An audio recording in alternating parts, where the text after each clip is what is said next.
And I looked, and behold, a pale horse, and its rider's name was Death, and Hades followed him. And they were given authority over a fourth of the earth, to kill with sword, and with famine, and with pestilence, and by wild beasts of the earth.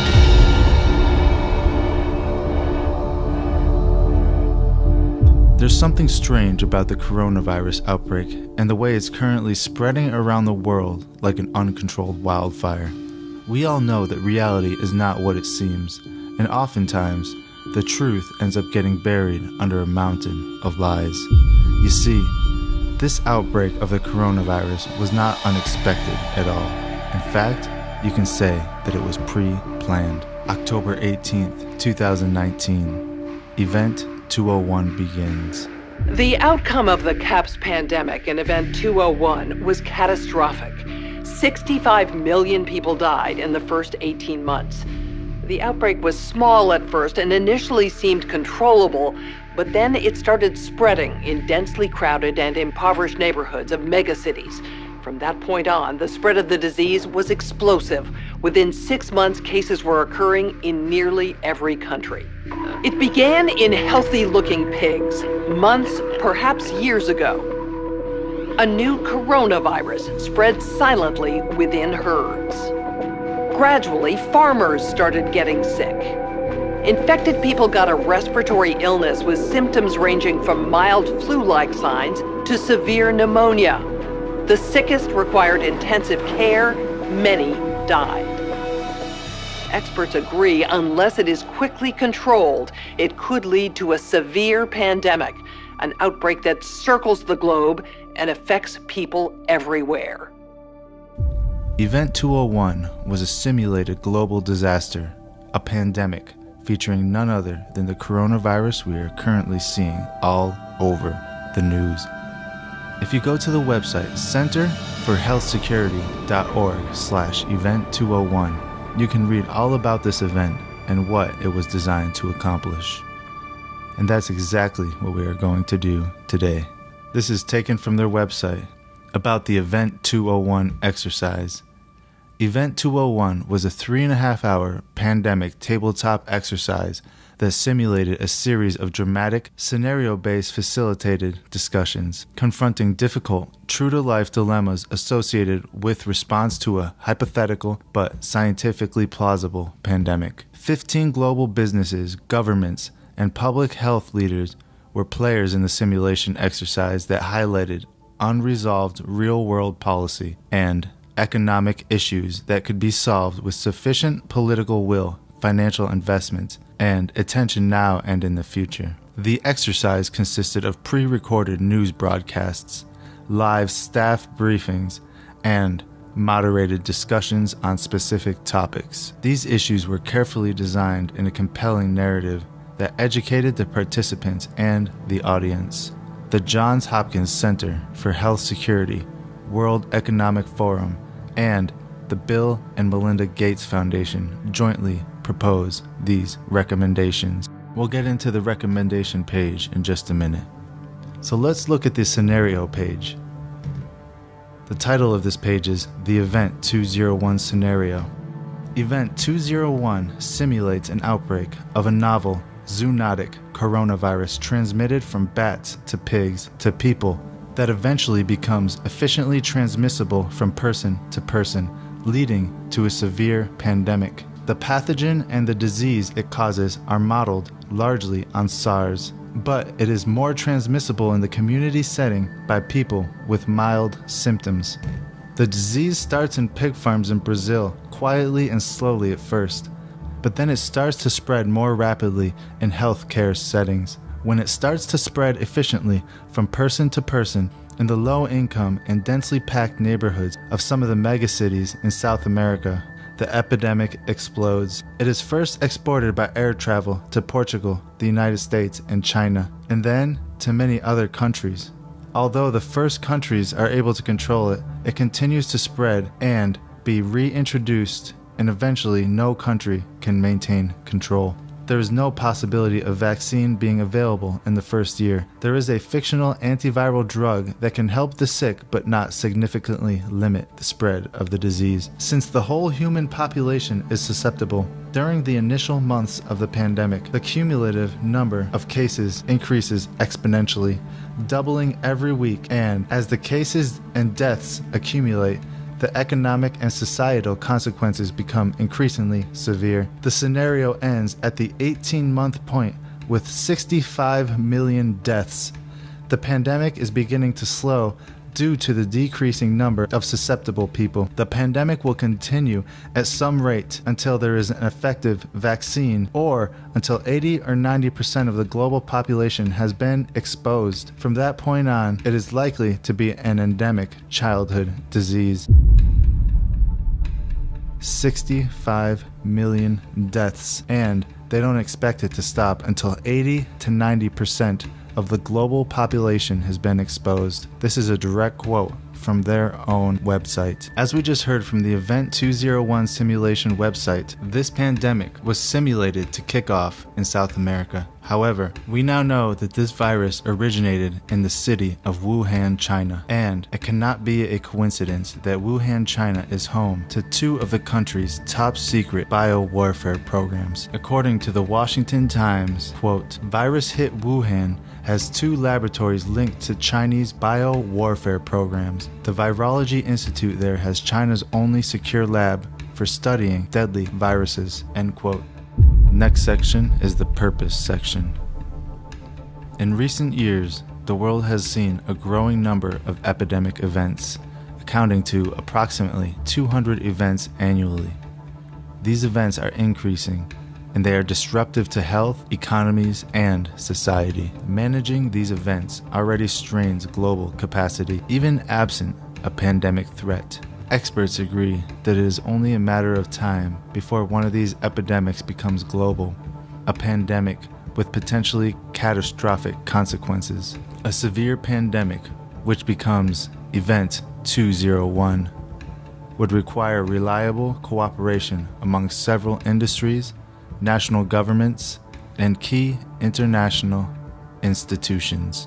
Recent economic studies show that pandemics will be the cause of an average annual economic loss of $570 billion. The players' responses to the scenario illuminated the need for cooperation among the industry, national governments, key international institutions, and civil society to avoid the catastrophic consequences that could arise from such a large-scale pandemic. Similar to the Center's three previous exercises named Clade X, Dark Winter, and Atlantic Storm, Event 201 aimed to educate senior leaders at the highest level of U.S. and international governments and leaders in the global industries. It is also a tool to inform members of the policy and preparedness communities and the general public. This is distinct from many other forms of simulation exercises that test protocols or technical policies of a specific organization. Exercises similar to Event 201 are an effective way to help policymakers gain a fuller understanding of the urgent challenges they could face in a dynamic real-world crisis. A call to action. The next severe pandemic will not only cause great illness and loss of life, but could also trigger major, cascading economic and societal consequences that could contribute greatly to global impact and suffering. Efforts to prevent such consequences or respond to them as they unfold will require unprecedented levels of collaboration between governments, international organizations, and the private sector. There have been important efforts to engage the private sector in epidemic and outbreak preparedness at the national or regional levels. However, there are major unmet global vulnerabilities and international system challenges posed by pandemics that will require new, robust forms of public and private cooperation to address. The Event 201 pandemic exercise conducted on October 18, 2019, vividly demonstrated a number of these important gaps in pandemic preparedness. as well as some of the elements of the solutions between the public and private sectors that will be needed to fill them. The Johns Hopkins Center for Health Security, the World Economic Forum, and the Bill and Melinda Gates Foundation jointly propose the following.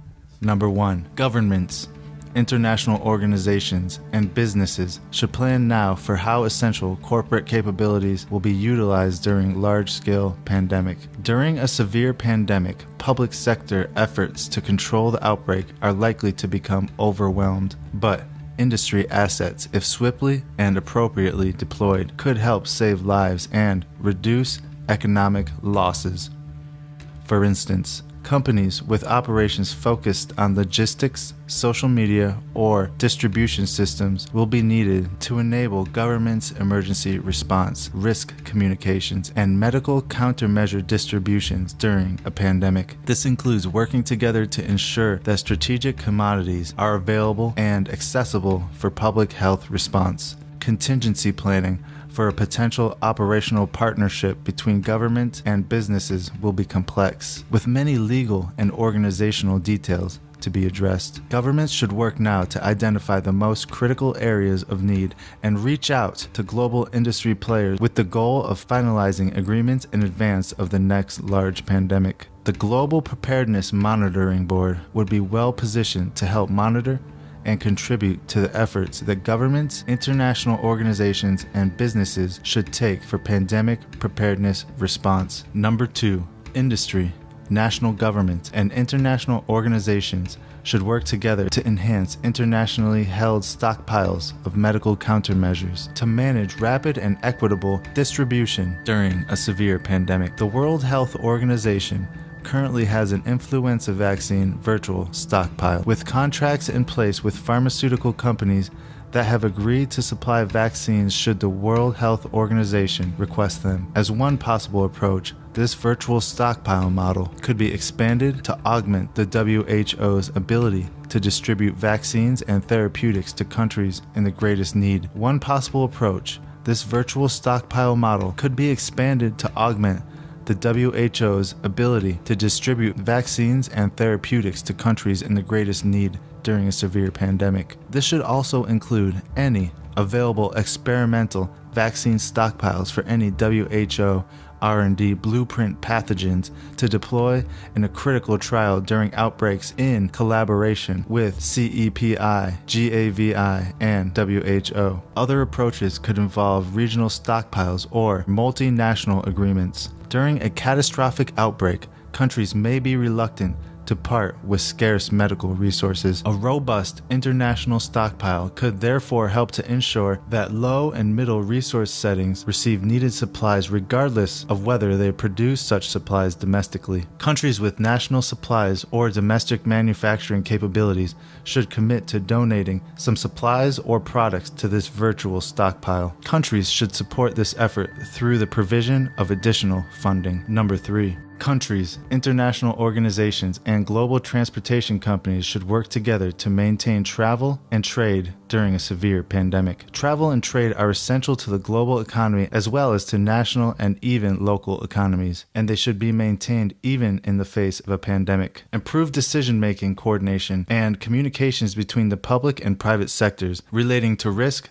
travel advisories, import-export restrictions, and border measures will be needed. Fear and uncertainty experienced during past outbreaks, even those limited to a national or regional level, have sometimes led to unjustified border measures, the closure of customer-facing businesses, import bans, and the cancellation of airline flights and international shipping. A particularly fast-moving and lethal pandemic could therefore result in political decisions to slow or stop the movement of people and goods, potentially harming economies already vulnerable in the face of an outbreak. Ministries of health and other governmental agencies should work together now with international airlines and global shipping companies to develop realistic response scenarios and start a contingency planning process with the goal of mitigating economic damage by maintaining key travel and trade routes during a large-scale pandemic. Supporting continued trade and travel in such an extreme circumstance may require the provision of enhanced disease control measures and personal protective equipment for transportation workers, government subsidies, and potentially liability protection in certain cases. International organizations including the WHO, the International Air Transport Association, and the International Civil Aviation Organization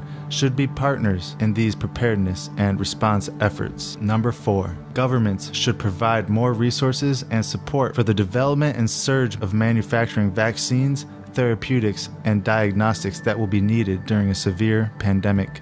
In the event of a severe pandemic, countries may need population-level supplies of safe and effective medical countermeasures, including vaccines, therapeutics, and diagnostics. Therefore, the ability to rapidly dissolve, manufacture, distribute, and disperse large quantities of MCMs will be needed to contain and control a global outbreak. Countries with enough resources should greatly increase this capacity in coordination with the WHO, CEPI, and GAVI, and other relevant multilateral and domestic mechanisms that will allow concomitant distributed manufacturing. This will require addressing legal and regulatory barriers, among other issues. Number 5. Global business should recognize the economic burden of pandemics and fight for stronger preparedness. In addition to investing more and preparing their own companies and industries, business leaders and their shareholders should actively engage with governments and advocate for increased resources for pandemic preparedness. Globally, there has been a lack of attention and investment in preparing for high-impact pandemics, and business is largely not involved in existing efforts. To a significant extent, this is due to the lack of awareness of the business risk posed by a pandemic. Tools should be built that help large private sector companies visualize business risks posed by infectious disease and pathways to mitigate risk through public-private cooperation to strengthen preparedness. A severe pandemic would greatly interfere with workforce health, business operations, and the movement of goods and services. A catastrophic level outbreak can also have profound and long-lasting effects on entire industries, the economy, and societies in which businesses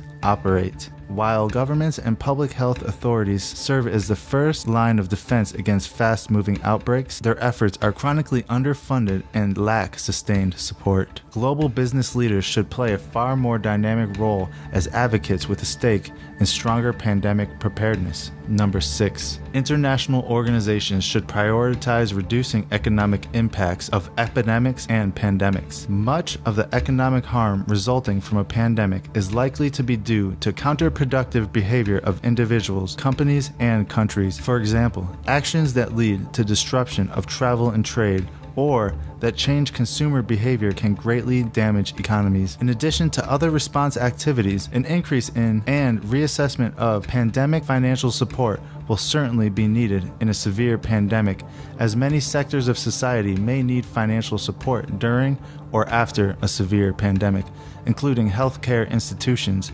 essential businesses, and national governments. Furthermore, the ways in which these existing funds can now be used are limited. The international health regulations prioritize both minimizing public health risks and avoiding unnecessary interference with international traffic and trade, but there will also be a need to identify critical nodes of the banking system and global and national economies that are too essential to fail. There are some that are likely to need emergency international financial support as well. The World Bank, the International Monetary Fund, regional development banks, national governments, foundations, and others should increase the amount and availability of funds in a pandemic and ensure that they can be flexible and used where needed. Number 7, the final and the most important recommendation. Governments and private sector should assign a greater priority to developing methods to combat mis- and disinformation prior to the next pandemic response. Governments will need to partner with traditional and social media companies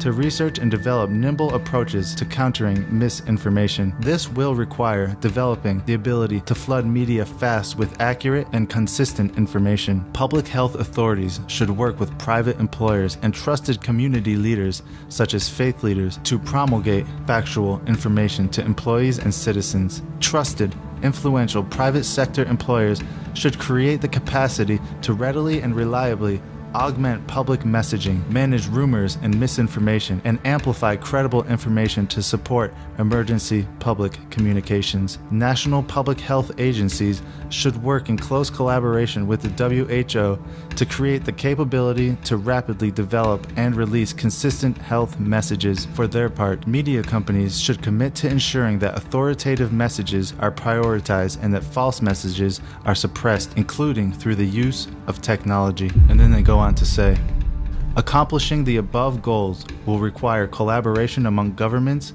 international organizations, and global businesses. If these recommendations are robustly pursued, major progress can be made to diminish the potential impact and consequences of pandemics. We call on leaders in global business, international organizations, and national governments to launch an ambitious effort to work together and build a world better prepared for a severe pandemic. Everything we just read can be seen as fictional. It may read as a science fiction book or movie, but in fact, it is a very real scenario that may lead to a widespread global disaster. But we should not be scared. We should not fear this. Why? Because the Bible tells us, quote, "You will not fear the terror of the night, nor the arrow that flies by day, the plague that stalks in the darkness, or the calamity that destroys at noon. Though 1,000 may fall at your side, 10,000 at your right hand, no harm will come to you."